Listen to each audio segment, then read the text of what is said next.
Good evening. You're flying with Pod Squadron podcast. All wings report in. This is Andy, Pod Job standing by. This is Tracy, Pod Tracer, standing by. Lexi, Pod May, standing by.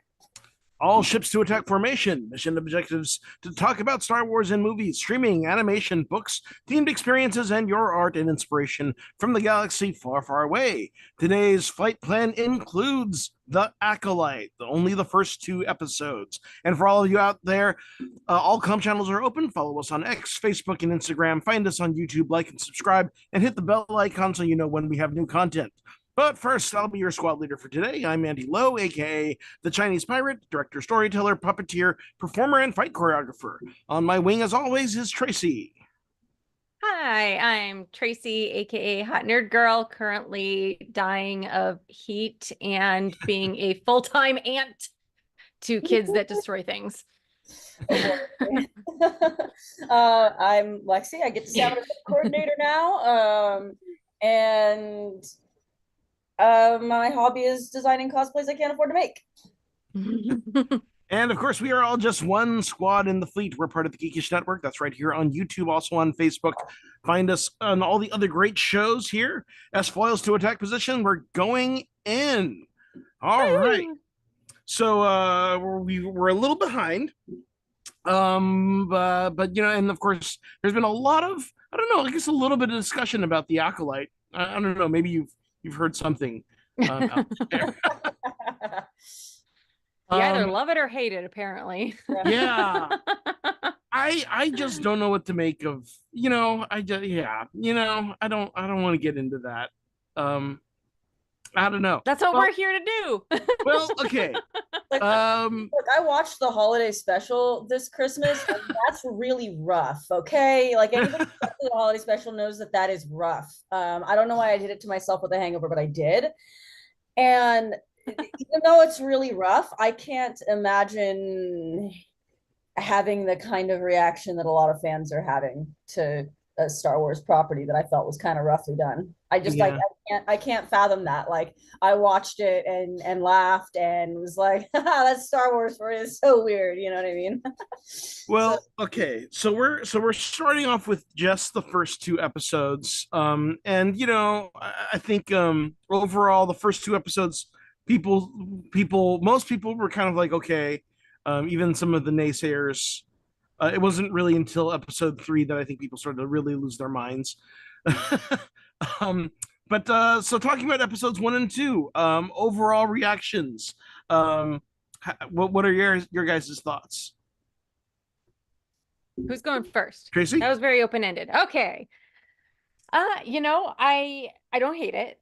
I'm here. I'm here for the ride. I tend to be a lover of things initially as opposed to a hater of things. There are some really like weird inconsistencies that I'm having a hard time kind of getting past. But I will say that Rodney and I were talking when we logged into the room that um it's nice to have a not Skywalker story with lightsabers. Yeah. Because I Agreed. personally love lightsabers. I love Rogue One, and I know, and it's one of my favorite movies, and I know a lot of people appreciate it was a Star Wars movie without lightsabers. But personally, lightsabers make me happy. So I'm appreciating it. And I'm appreciating like the martial arts. I'm appreciating the diversity. Appreciating, I mean, the amount of talent alone that is in this show is Yeah. insane.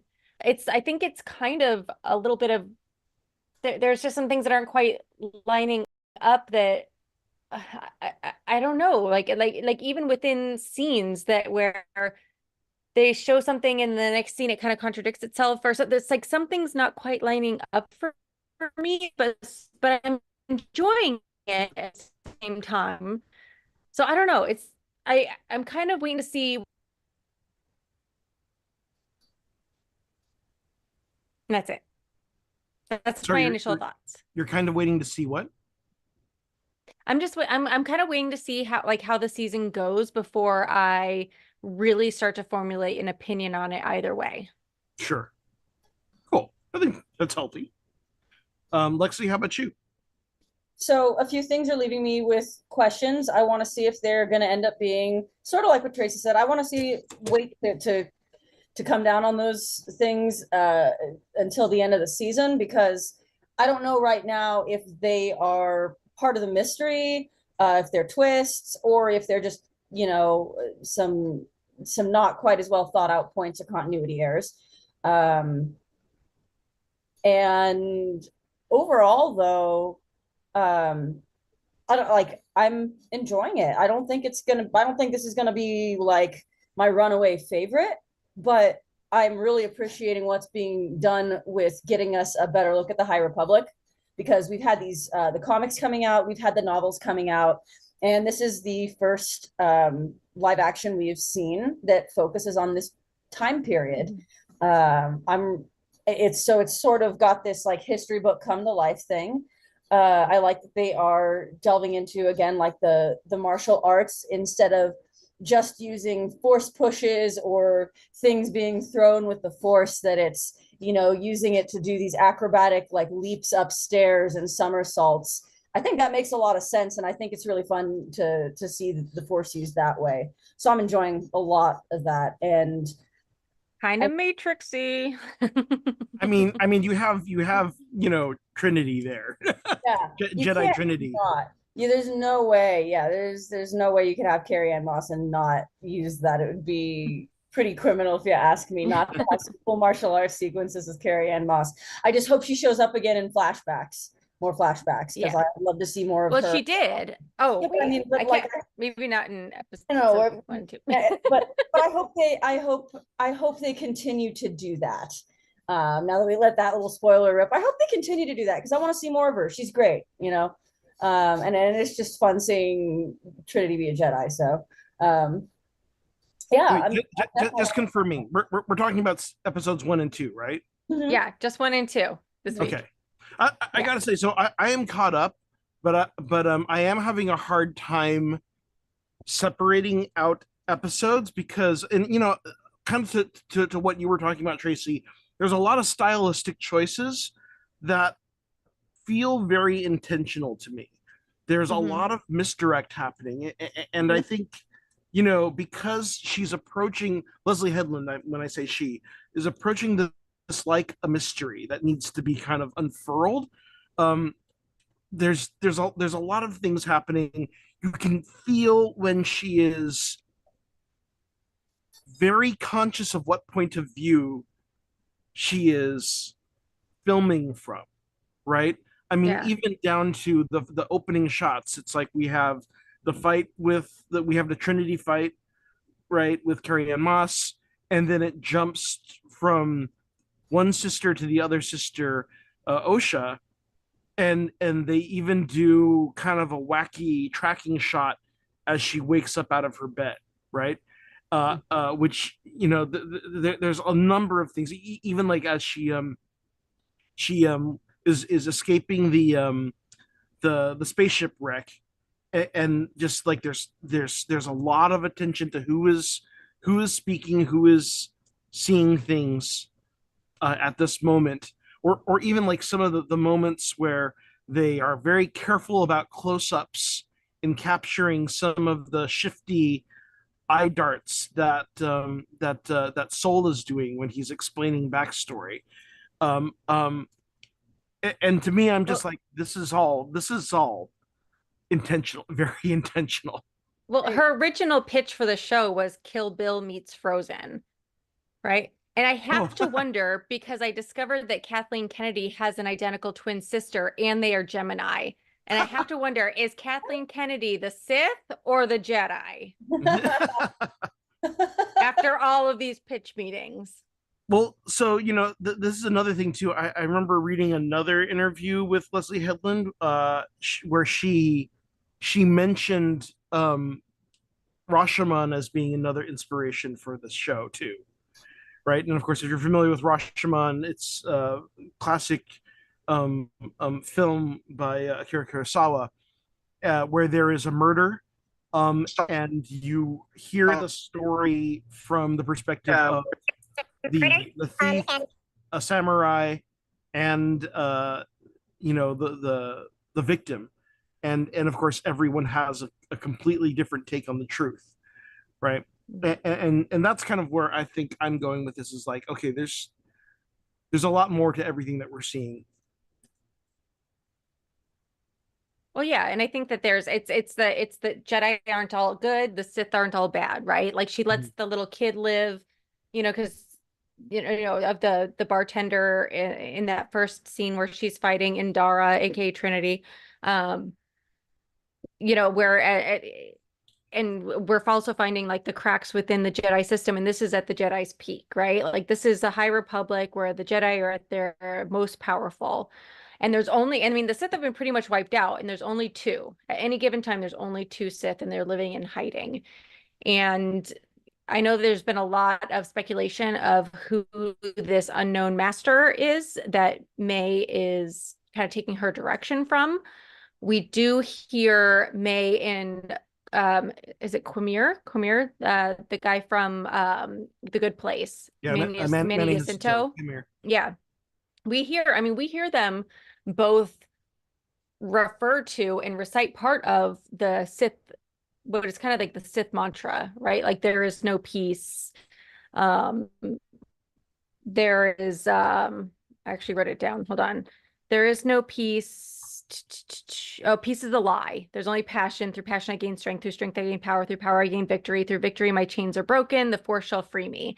Which, if the Sith are in super hiding at this time, that was one of the kind of inconsistencies I was actually kind of talking about. Like, I can kind of understand how May would kind of know it, and I know I'm jumping ahead a little bit here, but I'm out of it because of the heat.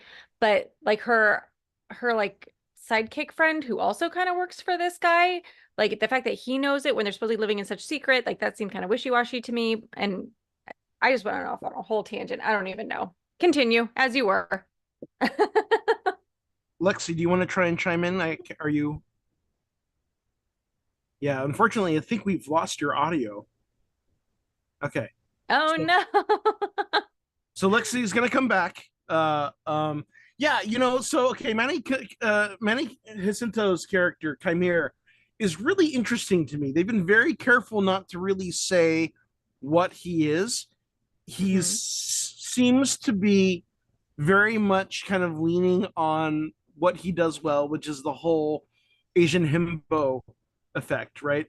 Um, um, and he's kind of playing kind of hapless. He seems like he's kind of subservient to May and kind of just a support.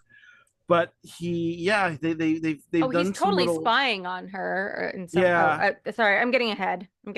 He's yeah. I mean, they seem like they make it seem like he's leading a lot of the conversations, and then there's the one little moment where May sneaks up on him to not try and shank him, and he totally is able to disarm her, throws her up against the wall. So it's like, yeah, Yeah. it's Well, and he recognizes that Osha is not May immediately. Like he is yeah. never for a moment fooled. Yeah, he's really interesting. Also, Yeah. okay, so that quote, um, he says, okay, so this is talking about I'm gonna call him Dark Teeth, or Darth Teeth, Darth the Teeth. the Sith Master, or whatever he ends up being. So okay, so he has this whole little monologue at the end of episode 1. He says, "The Jedi live in a dream they believe everyone shares. If you attack a Jedi with a weapon, you will fail. Steel or laser is no threat to them, but an acolyte kills with no weapon. The acolyte kills the dream." Reem. Yeah. I wrote that down too. Yeah. Uh, okay, so Lexi, do we have audio back? I think she's still logging Fingers in. crossed. So there's kind of a, if you're going off the timeline, there's kind of two potentials of who it could be. If they're following kind of the EU, which I mean was in Revenge of the Sith, so it's actually part of the canon. There's Tenebris, right? And then there was Plagueis before he overthrew Tenebris. And we know about Darth Plagueis because it's the story that Palpatine tells Anakin about Darth Plagueis the Wise, right? That he conquered death, and that's kind of where how Palpatine seduces Anakin into the dark side, right? Like being able to defeat death, because Anakin is so emotionally attached to Padme and, not wanting her to die and all that, right? His losses in childhood. You're back. Yeah. Also, Anakin's losses in childhood. He's really, really got a death phobia.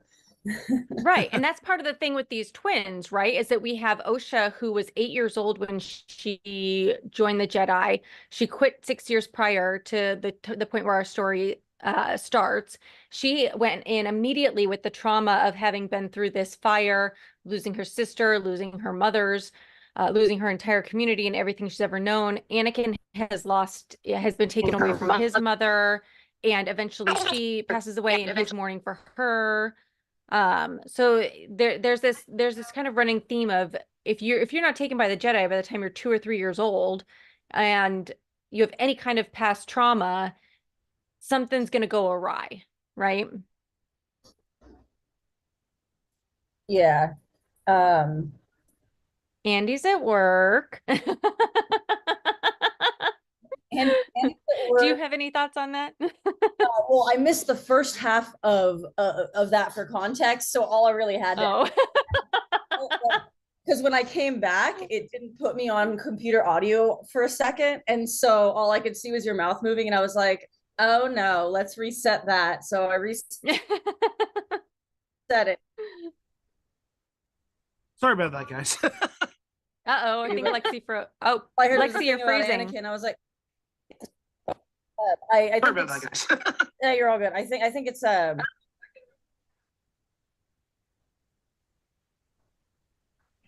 I gonna have to shut the whole computer down? No, you're fine now. Yeah, you just have a little bit of a lag, so you're just behind us by about 10 seconds. Yeah, you guys are freezing for me too on my end. I don't know what's up. Ruh-roh. Well, finish your thought for now. I think it's interesting. We were talking before about, we've got these two twins that are now affiliated with light and dark, and it's making me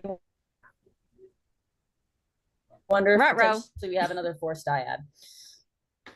Oh, yeah, Force dyad. We got that part. Yeah. Yeah, so I'm wondering if we're going to get to explore the concept of the Force dyad further with this show. Yeah, we've had a couple other examples of that, especially in the EU, right? Mm-hmm. Yeah, there's a lot of really interesting kind of things where they're playing with some lore here, and I kind of wonder because there's definitely evidence of like, okay, maybe they are trying to bring some weight to, shall we say, underdeveloped concepts. But also, I don't know. I mean, I don't want to get ahead of them. You know what I mean? Because I mean, I think there is a certain instinct we have as fans to go, oh, they're making reference to this other thing, but this could be, you know, this other thing, fresh and new. Was I the only one who just heard that? Are you somebody double talking? No, I didn't hear that. Oh, I heard myself echo back from one of you guys. That's what it was. Yeah. I think also, I mean, just a parallel with Anakin again, we have these twins that were born of some kind of immaculate conception because of the witches, right? And we have Anakin who was kind of an immaculate conception baby. We haven't gotten there yet. Just kidding. Well, okay. Wait, have the three of us seen up to episode 3? I think we've all watched up to episode 4. We're just not prepped for anything besides episodes 1 and 2. Got it. And it was too much to try and fit all 4 episodes into one episode. Yeah. Like I said, I'm having a hard time separating because, again, it's because I think there is this Rashomon effect of we're seeing one story from multiple different point of views, and we're switching point of view. I'm also having trouble like going, okay, what was revealed in which episode? What I was gonna say before I had to leave and come back was, and we were talking about Rashomon, different points of view, using these different viewpoints to convey snippets of information. I think one of the literary devices that we might see is being used here is like unreliable narrators. You know, people are going back and experiencing these memories, and those memories may not be entirely accurate. Totally or agree. What we see through the memories may be limited. Totally agree. Absolutely agree. And that part of it is interesting, right? That's like kind of the mystery of it all. You know, there was a hot second there when, particularly with like, okay, when I was just watching the first 2 episodes for the first time, when they did the whole goofy camera flip on Osha when she woke up, I kind of for a second there thought that they were going full like Fight Club with it, where May and Osha were the same person, but maybe like one of their minds was trapped in the other or something like that, and they were like Tyler Durdening in it.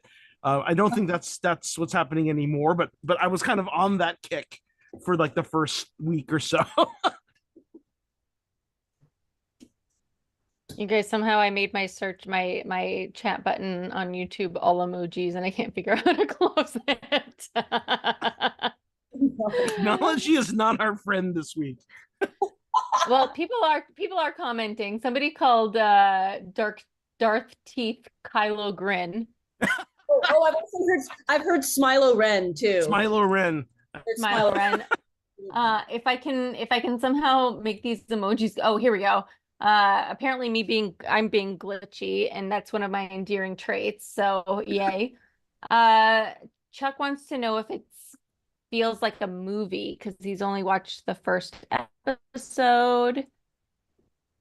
Which Kevin says feels it has very movie-like to me. It feels very, honestly, very cinematic. I mean, they're actually, I mean, like I said, there's some interesting. Well, I mean, it's still TV production, but I mean, there have been shots where it's like I said, when they're going particularly stylistic with the way camera is, you know, zeroing in on certain point of views that I have found really striking. Oh, I just figured out how to hide the emojis. Thank you. Okay. Sorry. That was very frustrating. I'm gonna run in like my mode. Talking, guys, I'll be in the same room. I can hear you, but I'm gonna check and make sure there's nothing funky going on. Usually bad on my end today. It wouldn't be Pod Squadron without tech issues, you know? Right? Nah. Well, you know, also I gotta say, as the weather gets hotter, like like my computers start freezing more, or like the internet gets more spotty. It just like Yeah. shit overheats, man. And the less my brain works. Yeah. And it's not a great combination between the two. Our brains overheat. um so okay, how do we feel about the design of everything? I think the design is beautiful. I love that they gave Indara Carrie-Anne Moss a green lightsaber because green and green is really her thing. They've kind of done this interesting thing where we have these kind of High Republic themed clothing and sets. So we have these really elaborate pleats on Carrie-Anne Moss. We have the gold with the really crisp white on what's his name? Yord. Oh, Yord and his I want to talk about Padawan. Yord later. Yeah. Anyway, Yord and his Padawan Tassie, they have these beautifully crisp outfits to the point where we see him, spreading out his cape to keep it from wrinkling. We see him steaming, in which case we get a steaming picture of him in his shirt. And you see one of the neat things was that his Padawan, she had a kind of a sash underneath her belt that was the color of her lightsaber, right? Whereas because he's a Jedi Master, his is white. So there's little details like that, kind of how everything is very rounded. It's very clean. We see that Coruscant is much less developed than we see in the later prequels. Um, it's got kind of a vibe of like Disneyland when they first came out with Tomorrowland, right? Like that kind of very clean, bubbly, and optimistic view of the future. Yeah, particularly when you're on the Trade Federation ship, and you can see so much more use of color, those curved edges, so that no sharp edges, and you can kind of see a proto Gonk droid who has a certain 1950s design. I mean, I don't know, I was thinking the Pip droid and that Gonk droid and some of the other stuff in the Trade Federation, and particularly having just watched what is it, what's the Fallout show.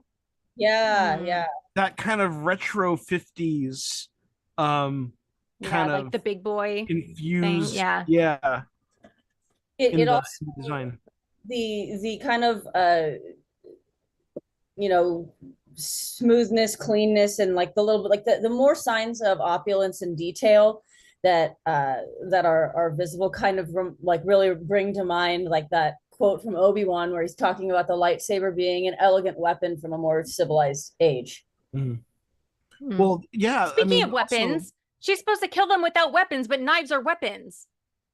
Well, that was her thing. She was I'm gonna use one of them. I'll kill without a weapon, but for now, I just doing things my way. She has that whole exchange with Chimera about that. Oh, is poison a weapon? Is that considered? Yeah, it's still a weapon.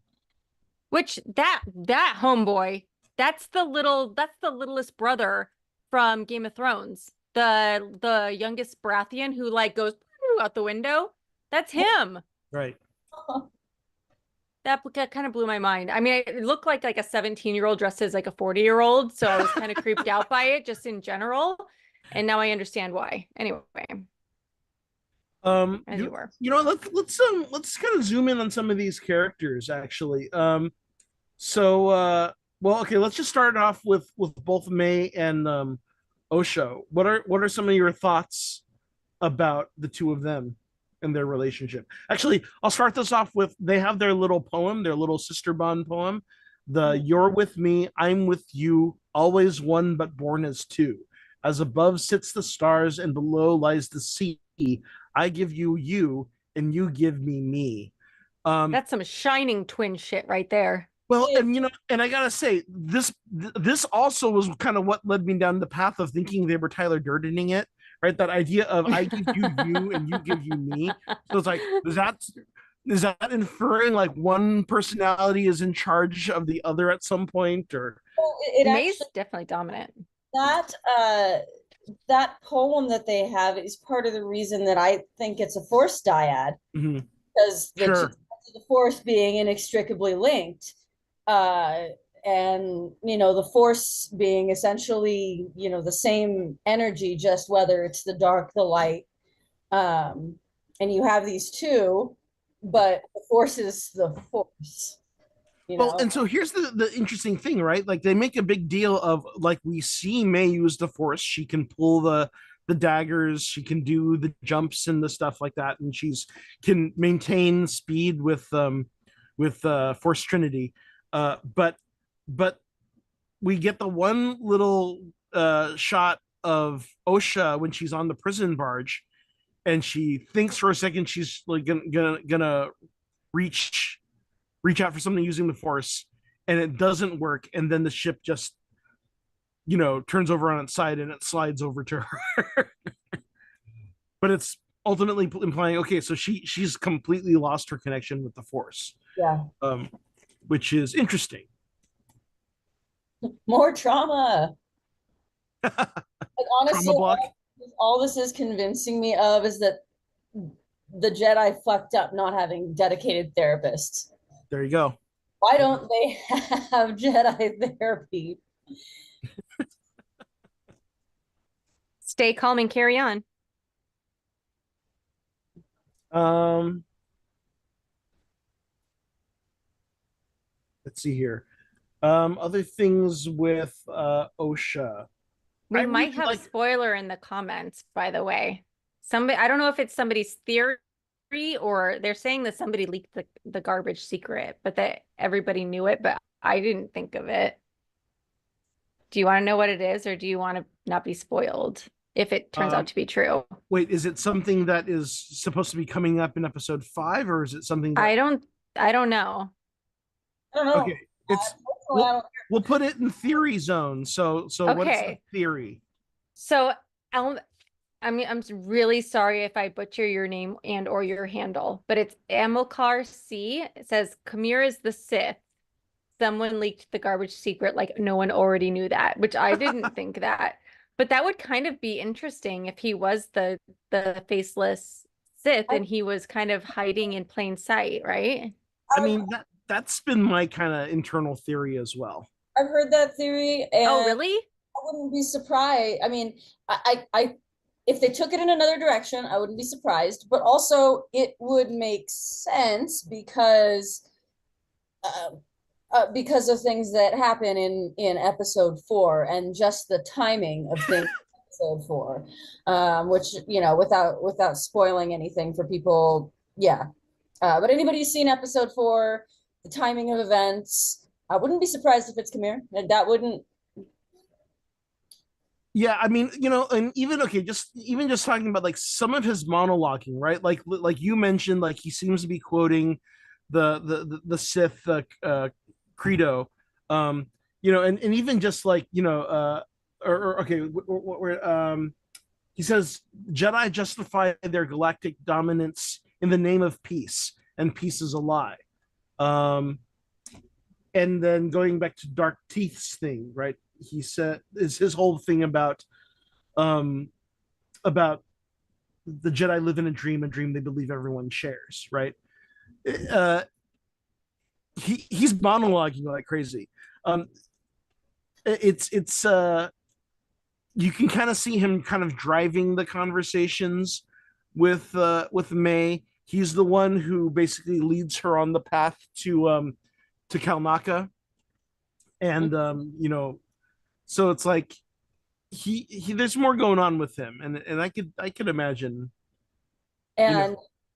And poison is a weapon, but it's less of a weapon than a blade.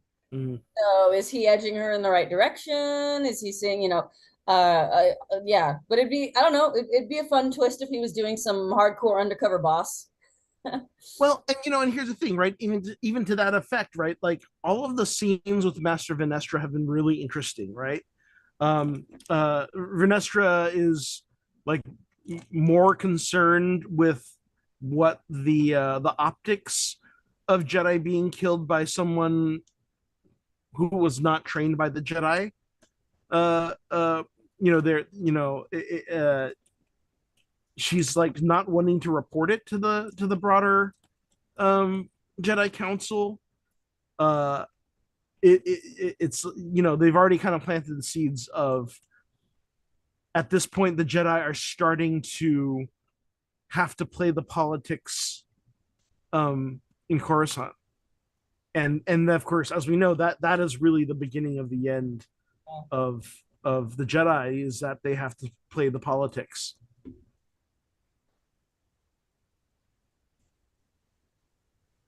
Yeah, I definitely that. And it was actually what I think is one of the things I liked, having done the reviews on some of the High Republic books and reading about her character for the first time there. It's fun seeing them bring her to life. Yeah, and I'm also really looking forward to seeing that lightsaber whip. Yeah. Oh, with Venestra. Sorry, I've been like really absorbed in the chat here. Okay, so what are we missing in the chat? Oh, okay. Well, we're talking about why the two girls have the same hairstyle still 20 years later. See, and that's why I was like, they're the same person. Yeah. And then I'm like, well, to be fair, I've had the same hairstyle. And Chuck was like, yeah, but you're one person. And I was like, oh, okay. am I? Okay. Counterpoint. I know twins. I know a set of twins. These dudes have had the same damn hairstyle the entire like 10 plus years I've known them. And they don't I just even figure it's hard to get a good hairstylist out in the middle of the capsec, right? Actually, there are those crazy stories of like, identical twins who were separated at birth, and then they find each other like 40 years later, or triplets, and they both end up like working for a fire department in different cities. They both married to girls named Laura or whatever. My sister and I are not twins, but my sister and I were not raised together. We're half sisters, okay? We find each other in our early, like the year I turned 30 was the year that we connected, and she was like she's older. We both have undercuts. So my sister and I, raised completely independently, picked an almost identical hairstyle. She had a side undercut with short hair, and then I have my bottom undercut with slightly longer hair, but we have almost identical haircuts, and we were not raised together. I have a biological cousin that was adopted as a baby, and her father is my cousin. Her mother is 100% Italian, like cooks Italian, everything. Just like our side of the family, she doesn't like tomatoes, she doesn't like bananas, she doesn't like avocados, like all these things that are the exact same. It's really interesting, nurture versus nature.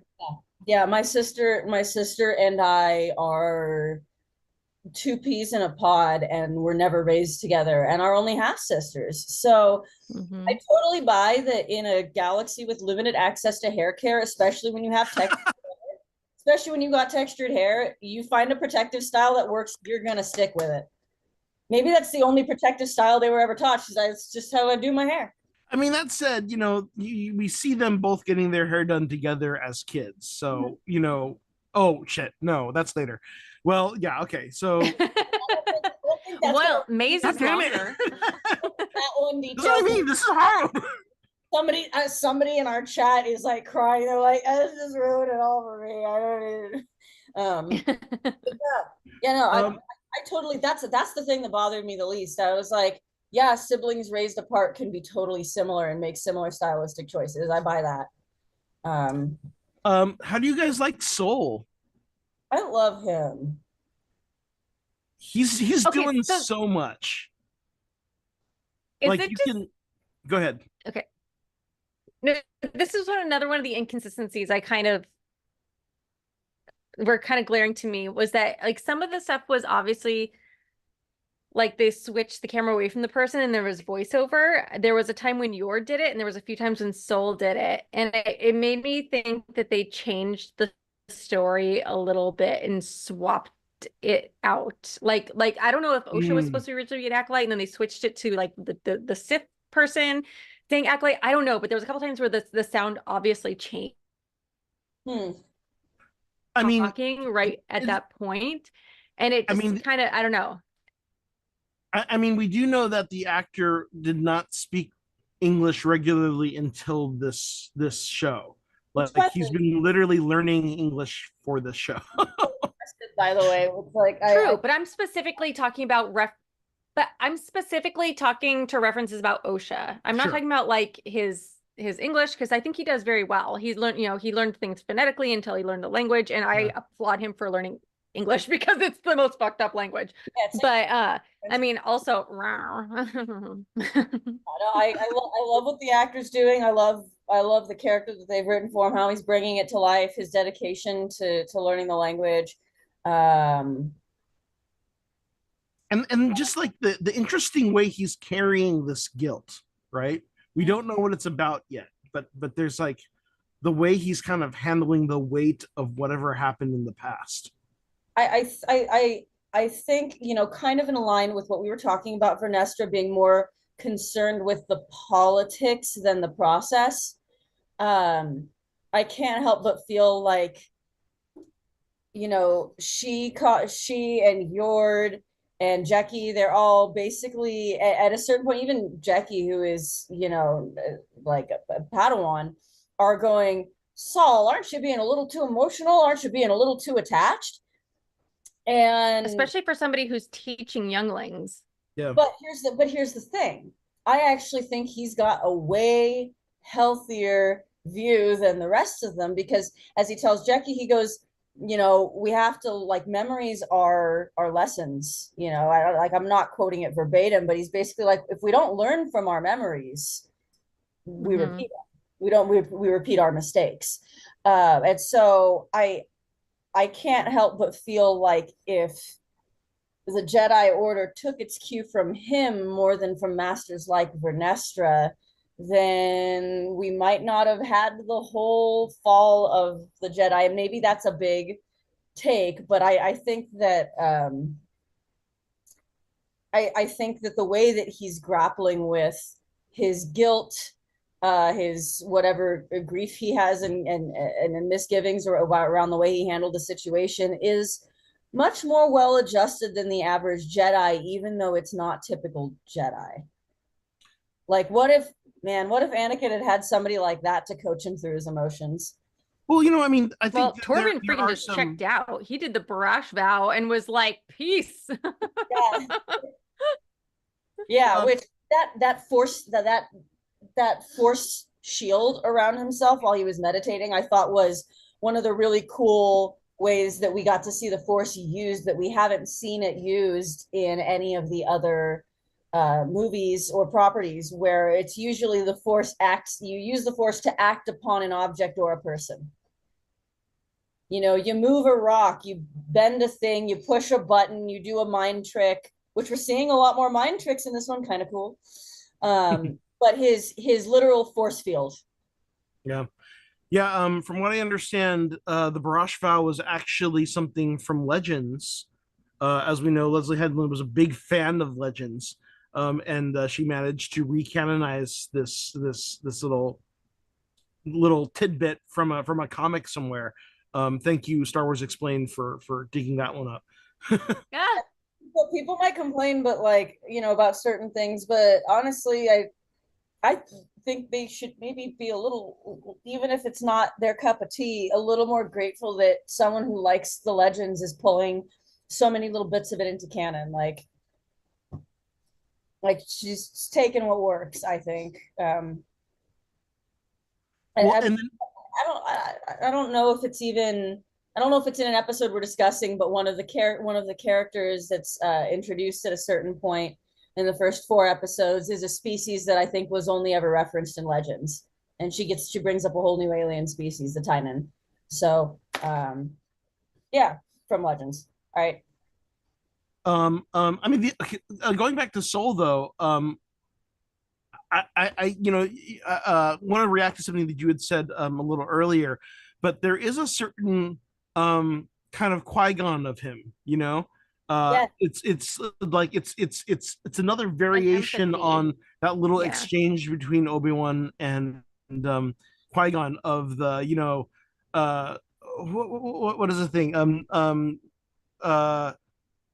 where Obi-Wan is like we should oh god, I'm forgetting the thing, but Qui-Gon says never at expense of the moment, right? Or is it that the other way around? I can't remember the lines, but I do remember the heart of the. Yeah, it was the thing of Obi-Wan was sensing something, not sure what he had a bad feeling about something, and Qui-Gon's like, keep your mind on the here and now. And it's like, I've got a bad feeling about this line. I think, well, yeah, I mean that, but the exchange after it is where he's like, I thought we're supposed to not, be mindful of force, but never at expense of the moment. I'm losing it. I don't know what. Yord's gonna be our guy for the callbacks, by the way. He says, I have a bad feeling about this, and what if this is a trap? He's like our fan service. There's guy. A lot of things with Yord too, right? Because Yord also, one, I love the whole thing with him and Jecki is just completely nonplussed by him, and keeps dressing him down. I love sibling energy. It's got like some sibling rivalry energy for me. I want to touch on one more thing before we like move on from Saul, because I'm totally happy to talk about shirtless Yord, but I don't know if I would be surprised if it was not intentional. That a very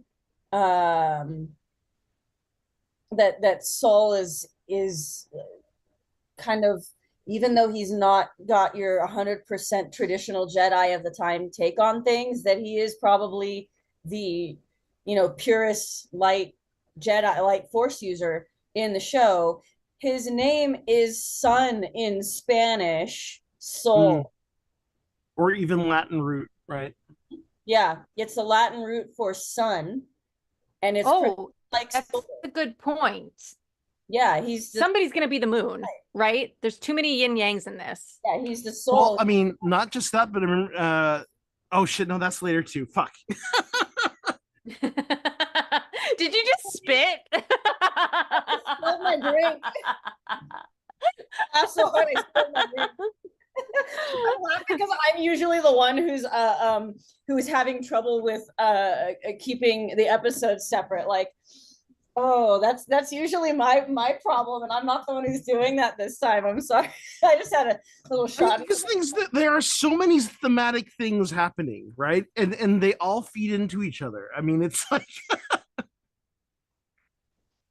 yeah, but yes, there is a moon thing. There's an important moon detail that I noticed in the next episode, in episode 3.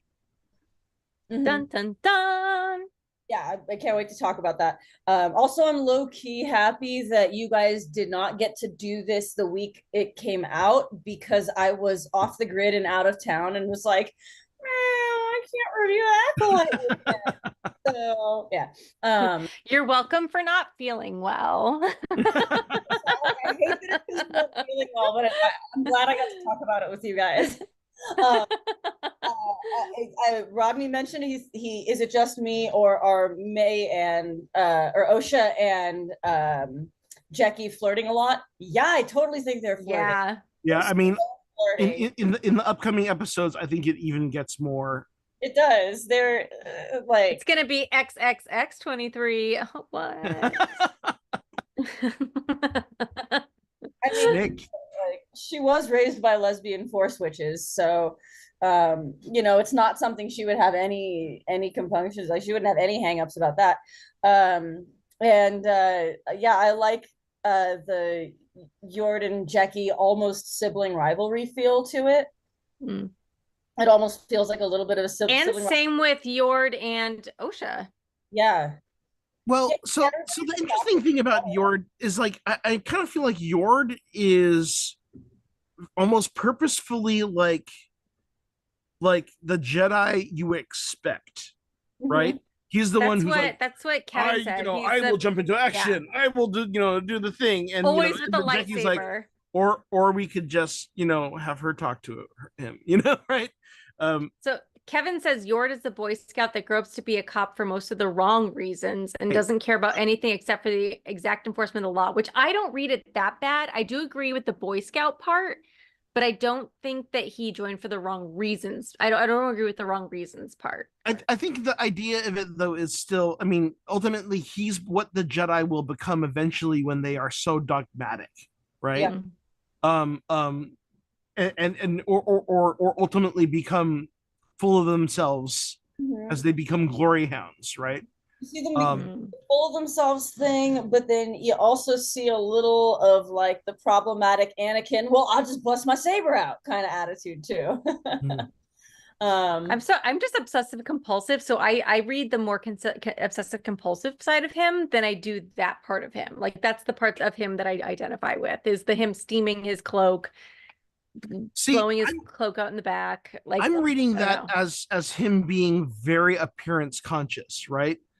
Like it's the like guy from that's Andor, like cavalier attitude. What's his name? Eating his cereal with his mom. I'm blanking on his name right now. Right. The Karn or yeah, from Andor. Yeah. The guy who's so like something like that. I'll look it up more. But anyway, I don't identify with him at all, but I kind of identify with Yord. So now I'm like psychoanalyzing myself. No, I get you on that because I actually don't. I'm not reading an appearance focused thing. I'm feeling like a bit of a control freak kind of thing. Where like wanting to be perfect at all times, like feeling the need to be perfect at all times. That's kind of how I'm reading him. Like I feel like he and it would be interesting. I hope we actually get some of his backstory because that might explain why he's so, I think fastidious is the word I was looking for. I mean, I'm hoping we get more of May's early days in the training under Soul too. So wait, before we leave, yes, Cyril, thank you. Before we leave Yord, he's got a yellow lightsaber, which is a bit more unusual. And they're usually the Guardians, right? Well, yeah, in later years, they become the Temple Guards, right? And we don't really know the reason why the rank and file Jedi go for only blue, green, and occasionally purple. Well, it's interesting because I think that if you go by the sort of accepted quasi canon that the Jedi's proclivities color the Kyber crystal, right? These very it's the Sentinel, right? The Jedi Sentinel. Yeah, the Sentinel, who's like a guardian, a protector, and all of this, versus like the green and the blue, who were more of like the the fighter and the other, that in that time period you're seeing the result of the Jedi's shift in teachings and philosophy. And idea, just head canon, head theory, just popping in here, is that as the Jedi's teachings became more dogmatic and more focused on politics, there was less room for Jedi to really explore their personal connection to the Force, and therefore a lesser diversity in color of lightsaber. Right. It's the Jedi Counselor, Jedi Guardian, and Jedi Sentinel. And the Sentinel were associated with the Yellow Kyber, were more combat focused versus, and I think with the Counselor and the Guardian, one was more adept at the cosmic force, and the other was more adept with the what is it? The cosmic force and the oh gosh, I can't remember. There's two brands of force. There's like the cosmic force and the other one. The life force. I can't remember. Okay, we only have 5 minutes left. Can I, before we do crosstalk, can I just bring up like some really random points and we can like fire through them? Do like a lightning round? Okay. So,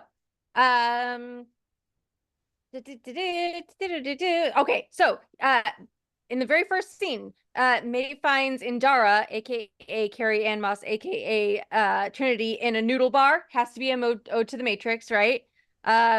Force Fu is the martial art that they used in the thing, which I thought was really cool. It's more like, I don't know, and the way that May is able to use the force to, like, she realizes that it's just her hand, not the knife, so she like forces her hand to, like, her other hand to grab the knife, and then later when she's fighting Saul, like, she actually pivots her foot off of his force to like swing around in the air. I just think that's really cool. Indara, she's got two like dots by her eyes, but in the flashback she only has one dot on her eye, so I feel like that's something to pay attention to at some point. I feel like they're going to explain that. We didn't even talk about Pip the droid. There always has to be a droid, right? Sassy. It's sassy. He's sassy. Let's see. We didn't even get to the prisoner with the face hugger. There's so many like different movie references, right? We got like fugitive restaurant references with like the sewer thing, and she's like, I didn't do it. And then he, like, you know, convinces her, and then he lets her go. Why does the school have a prison wing? I don't know. She's trying to avoid using weapons, but at the same time, she's always trying to grab. What? Same reason Disneyland has Mickey Mouse jail. Yeah, right. When she's fighting these Jedi, she's always reaching for their lightsaber, but at the same time, like when she actually defeats them, she just leaves the lightsaber there and doesn't take it. The plant that Kamir gives her is Bunta, and it's a poisonous plant native to where the planet where the fire happened. So I thought that was a really interesting kind of like very slight detail. Of course, Osha doesn't shoot May, lets her escape. And can we talk about the fact that Jonas Swatomo, whatever his like weird Swedish or whatever name is contractually obligated to play every single freaking Wookiee in the world, because he's going to be Kanaka the Wookiee, the one that is the last Jedi standing beside Sol. That's my lightning round. Any thoughts? Lightning round. I wonder if in whatever way I mean, I know droids can't have relatives, but Pip is so aggressive sometimes. I wonder if he's related to Chopper, like a Chopper. I liked that he had like old little kid stickers on him. Yeah. I like that. You gotta have that. One of my little like notes of like, oh, the crash landing. I'm like, hey, we're on an ice planet again. You know what I mean? It's like okay, cool. We've gone from the desert planet trope. We're avoiding that this time. Now we're gonna do more Hoth stuff. Cool. I mean, it's not Hoth, but still. That prisoner with the face hugger, he's gonna come back at some point, right? I mean, they focus on him way too much in the. You think he's gone? I don't know. I think he's gone. I think okay. They focused on him a lot because we get to see Sol. Yeah, Sol to do his mind trick thing. Happened. Mind tricked him to stop him from like lying to save his own skin, and was like, calm your mind, dude. What happened? Tell me what really happened. And he's like, yeah, she helped me and I left her there. Oh, I think that's future episodes. I just feel like they're gonna Bill Burr that shit. No, that's not. I only rewatched 1 and 2 today. So was it in 2? Oh, okay. I stand corrected. So, but that, I feel like that was kind of the end of it, but maybe they might bring the facehuggers back in some other capacity, because I have a feeling we're going to have more run-ins with Republic Law. Another inconsistency.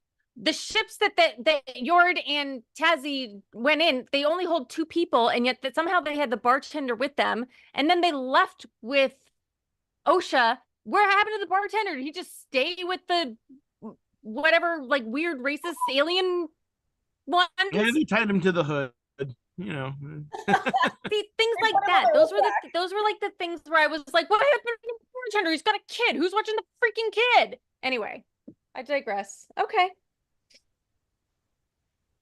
Oh, Rodney he thinks an inconsistency is how easily the Jedi are dying. Well, I mean, she's preying on their weakness of defending people. On his own hand. I mean, and that is true to Darth Teeth's whole thing about, it's you destroy the dream, you destroy the Jedi, just through kind of loss of faith, right? Yeah. So speaking of, with this whole conundrum of how do you kill a Jedi without a weapon, Rodney and I earlier this week were theorizing and wondering whether this concept was going to be, since Leslie Headland likes to pull from like fun, obscure Star Wars storylines.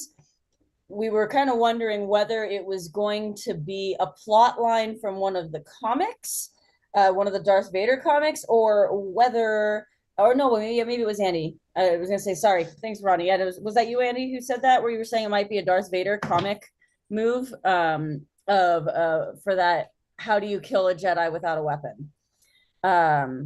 So it was a Darth Vader comic where it was a mission of Vader's in his early days as Vader to go and kill a Jedi without a weapon, and in so doing steal his lightsaber so that he can bleed the Kyber red, and that became the basis for his new lightsaber. Oh, maybe that's why she's trying to grab their lightsabers.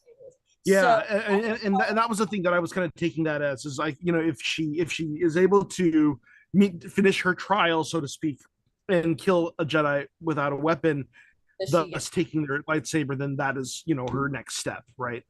Well, in the chat, we decided that she was going to kill Soul with love. So then my other thought was, if they wanted to be a little more esoteric with it, and to reference the verbiage of Anakin Skywalker, Darth Vader saying, "I did kill Anakin," or Obi-Wan's verbiage of Darth Vader killed your father. Then my other interpretation was, if they wanted to be a little more esoteric about it, they could be her master could be trying to get her to successfully turn a Jedi to the dark side. Well, okay, so do you want to hear my crazy crackpot theory? I want to hear all the crazy theories. That's why I'm here. My crazy crackpot theory is that May is a patsy, that Darth Teeth actually wants Osha, because even Soul mentions you still have all this anger over May. And for that matter, once we eventually find out what Soul has been hiding, in the whole origin story of how they were separated and what happened to their mothers and all that, there's going to be some other level of, you've been hiding this from me for my whole life. Absolutely. Right? So that betrayal will kind of set her off. Also, we also don't know where Osha is getting all these visions or these whispers in her head. Like, even when she finds Barash Valgai, like, it's a whispering voice that calls her. She thinks it's May, but we know May is off doing some other thing. So I think ultimately Darth Teeth, probably Chimera, is basically doing all of this to basically push Osha down to the dark side, and she's going to be the acolyte. I think he's the Sith Padawan. I think there's even a higher master. Oh, for sure. Absolutely. Oh my God, you guys, I'm dying. Right. Well, before Tracy dies, I think that's the end of this show. We'll come back. We'll catch up with episodes 3 and 4 and talk about those for real. Maybe we'll talk about 5, because I think 5 is the episode that they have been saying is going to be mind-blowing. And with the teaser at the end of 4, I mean, if they follow through, 5 could be just a lot of action, but we'll see. So we are going to go to Crosstalk because we are transitioning away from this show and transitioning over to Geek Beast. And we have what's up? What's up, Chuck? Hello everyone. How y'all doing? And we have Johnny. And what's up, Johnny? Hey, hello, everybody. I'm so happy you guys are on, because I've been needing to talk about this show. And I needed to know why everybody was out there trashing it at first. So, just short story for me, right? the reviews came out and they were hard, and I did not want to add to like the cacophony of more negativity for Star Wars project. And I even told like binge worthy, I said, I think I'm gonna have to sit this out because I just don't want to be negative again because everybody was Aw. feeling it. And so finally, like Sunday, I'm just sitting at home. I was like, all right, I lied. I'm gonna go ahead. And I watched episode 1, and I was like, why does everybody hate this? It made me want to watch episode 2, and I went to 3. I'm so glad. I'm so glad, right? And I was like, why does everybody hate this show? I actually thought episode 3 was one of the best live action episodes ever in Star I'm Wars. so glad I'm not the only person who liked episode 3. Okay. I thought it was amazing. I thought getting different perspectives of what the Force, I don't want to spoil it too much because I know everybody hasn't seen it. No, but I'm the getting only one that different hasn't seen it. You can spoil it. perspective of what I the listened to this Force whole entire is. show. Yeah, it was amazing. I thought it was amazing. There's- So I just wanted There's to so hear what much you had to interesting say. new lore. And yeah, it's me, same thing. I've been wanting this for so long of, it's a big galaxy, right? This is one of the things Yeah. that has been contributing to the small galaxy problem where it can't just all be for Jedi and Sith. Yeah, we're not Like talking I want to know what the Wills think. I want to know what are these other Force cults or whatever. Mhm. Yeah. Yeah, we're not talking about one planet. We're talking about a whole galaxy. Whole galaxy, yeah. And the way that they interpreted it, I thought that explanation was so succinct and great of how they interpret the Force to use their needs in their community and their culture. I was like, this is great. I had the only complaint that I really had about that was I wish they'd made up a whole other language for them. Yeah. It would Yes, have you did. landed like the chant that they were doing The was chant would have been better if it was another It language. could have been better. like the it could've chant been was supposed to have a gravitas to it that it didn't have because it was English and so simplistic. It felt like a throwaway line. Like I just kept hearing the Three Musketeers almost. I wanted so like if they had said it in a new language, I think it would have been much more hypnotic and all of that. But Yeah. World building. Yeah.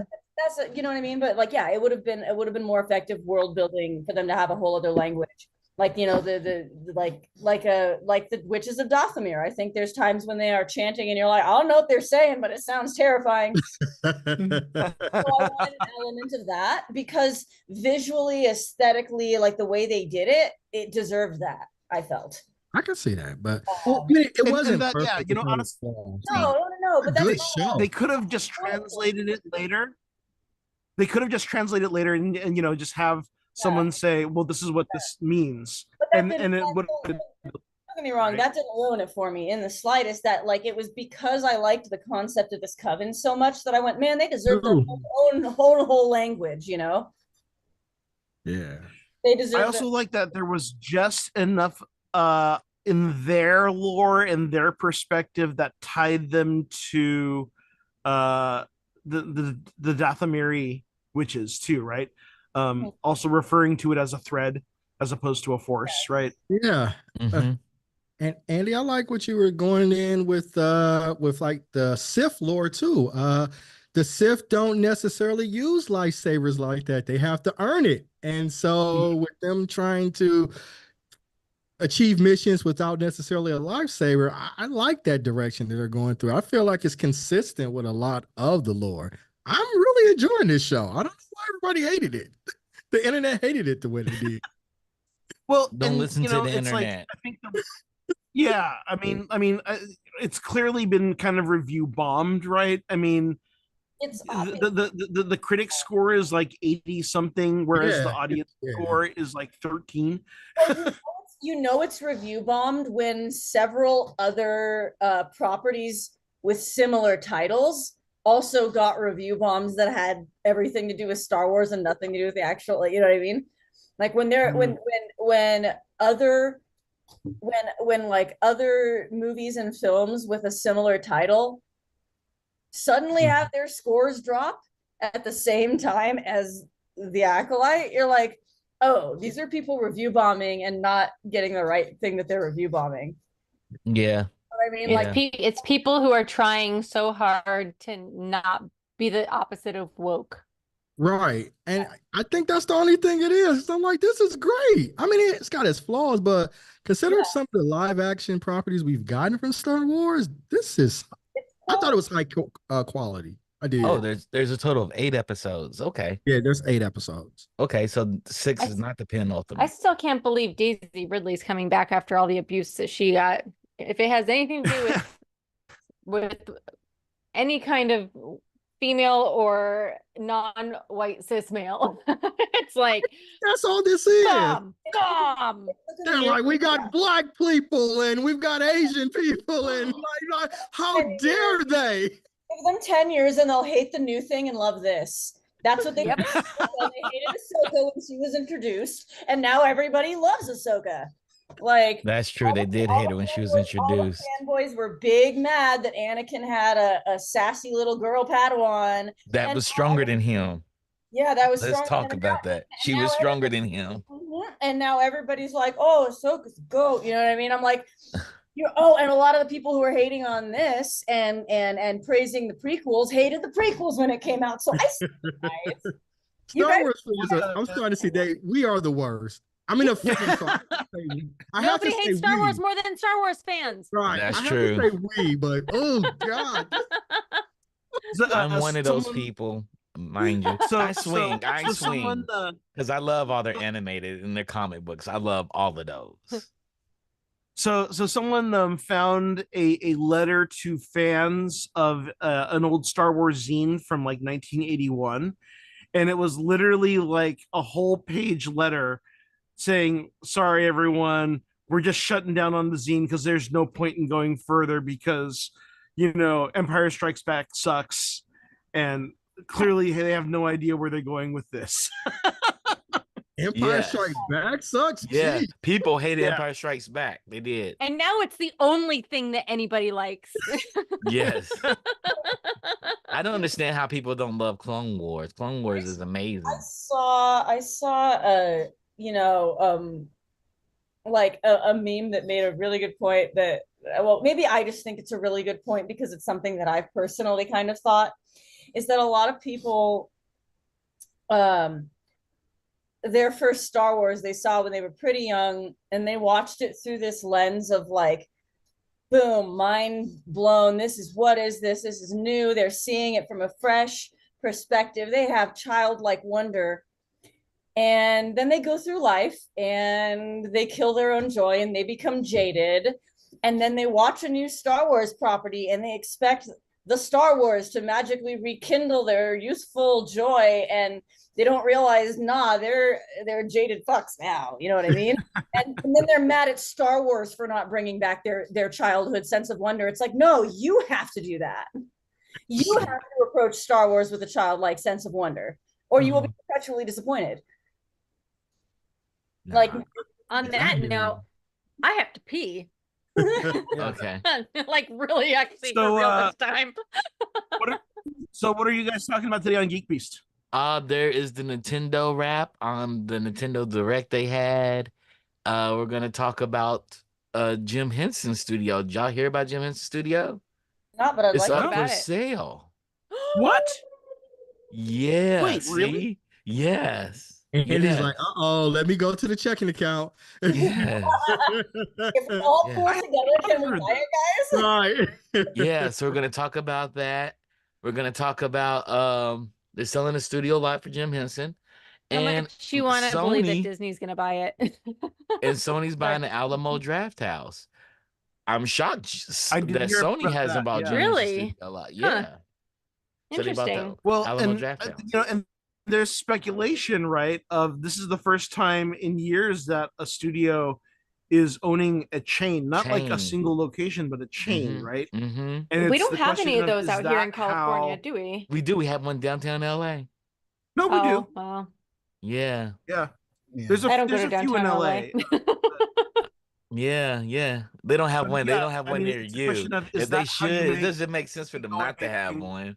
I know.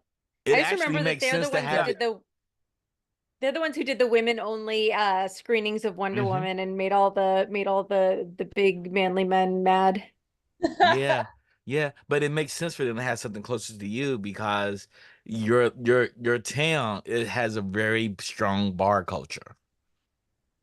Right. Yeah, Yeah, true. your town, it has Well, a very strong and bar culture. also, yeah, I mean, ultimately cut out distributors Yeah, to try and maximize. If ticket sales are going to be so weak, then you maximize what money you're making out of it. yep. It's funny. It's funny how no monopolies have become the new thing. Now everybody has a monopoly some way or another. Yeah. Well, and also, right, it's like it's going back to the old studio system. So I mean, I studio was already system. joking about that streaming was already kind of pushing that, right? Yeah, With studios taking over their own distribution, but yeah, that kind of seals it. yeah. Like people are still talking about Netflix buying ArcLight. Should they buy ArcLight or not? Wow. Oh, All wow. right, Do Wow, they that have would the be money crazy. to buy Arclight? Yes, They probably do. yes, they have the money. They're rolling in it. I Don't they- keep hearing that Netflix is in trouble. Nah, they're not in trouble. They're They they're spend a getting. lot of money. They do spend a lot of money. This makes They make sense. a lot, but they spend a lot as well. So from a financial standpoint. Tracy, but- I had to I have will you say come here that to the Tadum Theater, and you'll see the Tadum Theater. You'll be like, "What?" Okay. That theater has stars around the whole entire theater. The Oh, it's like skyline my heaven. stars. It is crazy. I It is crazy. I I do think that like there was a big attempt to for everybody to have a streaming service, and now those are starting to kind of whittle down again and be absorbed into other things. So I feel like Yeah, it's that becoming threat cable to again. Netflix is Again.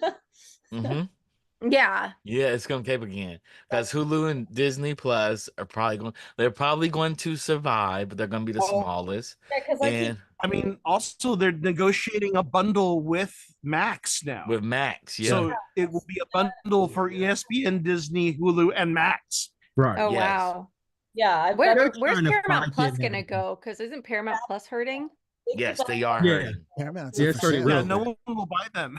I think Nope. all of them are hurting. I mean, they didn't understand the motto. They just thought because they had a history with the catalog that they could jump into the streaming wars, not understanding what it takes to be a Yeah. streamer. They're like, this is Yeah. Yep. expensive shit. We can just why we got TVs and streamers and all that. Like, Yeah, yeah. they thought people would still go to the movies and stream later. No, that's Yeah. not. Well, to be People aren't fair, they buying introduced Blu-rays. to be fair, they introduced UPN with Star Trek Voyager, and that was on for quite a long time until it became the CW, right? Mm-hmm. Mm-hmm. Yes. So yeah, hopefully Okay, they'll I'm figure looking it at out. the article. So it's not that Henson Studio is selling. It's that Studio Henson lot. is selling the Charlie Chaplin studio lot. Okay, it's just the Chaplin. I thought, one. Okay. I thought like, yeah. I thought So it was so the yeah. So they're lot. looking to consolidate. Yeah, they're looking to consolidate all of their operations in Burbank, where they already have the Creature Shop. Yeah, but I want them to keep that lot down on That's- 3rd Street because that 3rd Street lot is nice. Yeah. Is that the Right one there. going into West Hollywood? Mm-hmm. Yeah, Okay. it's like right on La Brea. La Brea. It's La Brea, Yeah. beautiful, that's it. and, you know, Yeah. it's a great, kind of throwback because a lot of it is still original to Yeah, that's Charlie that's what they Chaplin's want to time. sell is the one on La Brea. Mm-hmm. That's too bad. Yeah. that's actually where because they have like a little I think they have like a little like that's the one that's got like a little like movie screening theater in it as well. Yeah. That whole studio. That's actually where my high school had my senior prom. Really Oh. nice. Yeah. No way. Wow. Nice. Yeah, it was really That's cool. pretty cool. They My senior they prom was also lame. do a show called Puppet Up, which is kind of their X-rated puppet improv Mm-hmm. show Mhm. that I've seen a I'm couple of writing that down times. 'cause it's It's pretty Brian does it, right? Brian does Yeah, it, Brian right? Brian Henson. Yeah, I Brian does it. legitimately Yeah. have to pee. I will be right back. Okay. Oh no, we're about to close. We're I about to think we're gonna close. close Yeah. this Let's out. go on and wrap. Are you Let's go on closing? and wrap. Yeah, Yeah, we're we're closing. wrapping. We're wrapping. right. Thank you, Yeah. Tracy. Yes. Bye. Thank you. So Okay. stick around. I'm about to pee in Stick this around cup for and it Geek still has Bees. all good on it. Oh, Tracy's I'm gonna go Tracy, the pee. hot nerd girl. Bye. And I'm Andy at Chinese Pirate _ in all channels. Lexi. Lexi Feral Geek on Facebook and Instagram. I like to design cosplays I can't afford and I coordinate events. Thanks, guys. See you all. Thank And you from the- all. Point And of I view. Rodney, Only the we are the Sith deal in Pod- absolutes. Yeah. And please check out all of our content on podsquadron.com and Geekish Network. Like and subscribe. Follow us on X, Facebook, Instagram, and YouTube for podcast subscriptions. You can subscribe on Apple Podcasts, Spotify, Stitcher, and on your local favorite podcast app. And yeah, all rings return to base. Course laid in, prepare to make the jump to light speed on my mark. And remember, the truths we cling to depend on our own point of view. Only the acolytes deal in absolute. Bye. See you all. Bye, everybody. Always Tracy, good you talking crushed to it. She you. ran. She's like, I'm out. I'm out. She is peeing on her way to the bathroom. She's gonna be wiping the puddle up. She's gonna be wiping Hope not. the puddle up. Yeah.